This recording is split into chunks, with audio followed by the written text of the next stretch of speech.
Hello everyone and welcome to the final EU update. And instead of going to be a regular update, it's going to be more of an overview of what I've been talking about over the last few months. I've done pretty much everything from weekly cups to announcements to major international events, and let's just really see what happened in the last 3 or 4 months in Europe. The whole reason why I started with the EU update is because I feel that a lot of North Americans are often missing out on what really happens in Europe. Of course, you guys will see the major international tournaments, but there's always a lot of talent which I feel is undiscovered, and well, I try to shine some light on them if they perform well in the weekly cups. I think European scene has always been very interesting since we did have the very first StarCraft 2 international tournament, sorry America, back then in the Intel Extreme Masters Global Challenge in Cologne, and ever since then we had a ton of tournaments, and that's why I want to keep you guys up to date regarding the European scene. Just over the course of the last few months we had a lot of big events in Europe. Of course we had the 2 massive DreamHack events, we had all the national WCS qualifiers hosted by Blizzard in many different countries, we had some national competitions as well like the German EPS, and a lot of national lands like the Gathering in Norway, Gamers Assembly in France, Assembly in Finland, and then we had a couple of invitationals like the Iron Squid Invitational in Paris, and we had that one funky tournament in Lyon, France, which was called Revenge of the Nerds. It was certainly fun keeping track of all the national WCS qualifiers hosted by Blizzard. All of those events were awesome, most of them even had a very nice prize pool as well, certainly the German qualifier had a nice prize pool, and we had quite some surprises as well, and it's always nice to see new talent coming up. For instance, Cross and DBS making it out of Germany. They did finish behind Hazu and Soccer, but still, that's an awesome achievement. We saw Lucifron dominating in Spain, and that's always nice to see such a true talent winning stuff. And then we had the combined European qualifier for all the nations that did not have a national qualifier. And we saw the NASL sensation of Season 3, Lowly, winning it without dropping a single map. Overall, it was a lot of fun to keep track at, and I can't wait for the European finals later this year. Now, most of these tournaments do of course get a lot of focus and attention, and you don't really need me to catch up. But a few tournaments do kind of fly under the radar. For instance, the 4-man invitational that took place in Lyon, France, which was called Revenge of the Nerds. 4 players were battling it out for €5,000, and well, the setup was completely unique. You would start, one player would play a best of 5, and then suddenly there would be a DJ on stage who would start playing music, everybody starts dancing, then we go back to StarCraft again, and then everybody went dancing. It was nuts, the pictures looked amazing, and it didn't really get a lot of exposure, but I really like that idea a lot, to combine StarCraft perhaps with a little bit of partying. Anyways, in the end of the day, MAM MVP Finale took the tournament, defeating Fnatic's Moon 3-1 in the final, and walking away with €5,000, which is of course a lot of money, but not many people were aware of it.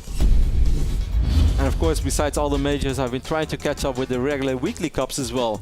If it comes down to weekly cups in Europe, I'd say go for StarCraft 2 and Zota Cup are still waving the scepter. But Play-M is going strong for quite a while as well, and the lineup is getting better and better. And besides those weekly standard tournaments, we have a lot of temporary weekly cups as well, like the Sennheiser Cups and the ISO Opens hosted by Dennis T. Galen. Overall, more and more action, and interestingly enough, more Koreans are starting to participate in the European tournaments as well, and that's definitely something fun to keep track of. When we take a closer look at those weekly European Cups, we can still see that often the same players are winning, but we see new talent rise as well. For instance, those Germans who did so well at the WCS, they often came far in those weekly tournaments as well. But if we take a look at the champions over the last 5, 6, 7 weeks, we see the good old guys, Nurchio still winning a lot, Titan going strong. But we also see a lot of Koreans like Revival and Hyung joining in the action and winning quite a few tournaments. So it's definitely fun, and a lot is happening in Europe. And last but not least, we got the bigger online invitational tournaments as well. Tournaments like Scan Invitational, hosted by the lovely The Apollo, or Take TV Reloaded, hosted by awesome Dennis T. Galen, and of course the Too Good Arena tournaments as well. Overall, those tournaments are really cool, but they're not really a way for new talent to come up. They often invite the stars, but it does provide us with a lot of entertainment, and we've seen a couple of sick tournaments. And of course, the Scan Invitational that I remember is where Lucifron, after the Gathering, joined in the tournament. People thought, well, Lucy won the Gathering, that's pretty awesome, but is he able to do the same trick twice? And yes, he did. He won the Scan Invitational 5 without dropping a single map, and those kind of tournaments are always awesome to observe. But despite all the opportunities that new talent does get to rise up, we've seen the same guys winning the tournaments most of the time. Now, of course, reaching top 8 or top 4 in the tournament is nice as well. You just don't get the same recognition as winning the tournament. Some people might say that Freya suddenly made his big breakthrough after his stunning performance at DreamHack, making it into the top 4. But if you follow these European tournaments, you know that Freya has been around for a long time, has been a strong player for a long time. And if you talk to the European pros, they would have told you for quite a while that Freya is a very tough and hard opponent to beat. One thing that I did notice though is that I feel that the Eastern European scene, which has always been strong, is still getting stronger and stronger. Bly has been definitely making a bigger name for himself, winning more and more, and certainly the Russian scene is really coming up. Russia of course had a very strong scene in Warcraft 3, but if you look at the last 3 months, besides Happy winning online tournaments, dominating ladder and dominating clan wars for Team Empire, and Titan winning his tournaments and appearing at a big national tournament every now and then, they got a new star player right now as Slivko is consistently placing well in big tournaments, and I feel below those 3 as well, more and more tournaments, more and more players are starting to get closer and closer to the top. So I think it's worth keeping a close eye on Russia, because I think Russia's coming, guys. And of course, there were quite some roster changes as well over the last few months. The biggest one, without a shadow of a doubt, was of course Torze making the move from Mousesports to EG. And Mouse has made some more noise as well, as Mouse has picked up Protoss, the young Finnish Zerg, but that was more to fill the shoes of Moro, the extremely good and talented Swedish Zerg player who recently left, and he has to be a hot item on the market right now, and I'd say it's just a matter of time before a pro team picks him up, because Moro is too good to not be on a team. And last but not least, we saw Empire making some moves as well, recruiting their second Korean, and this time it's former OGS Vines. Curious to see what he can add to the Eastern European powerhouse.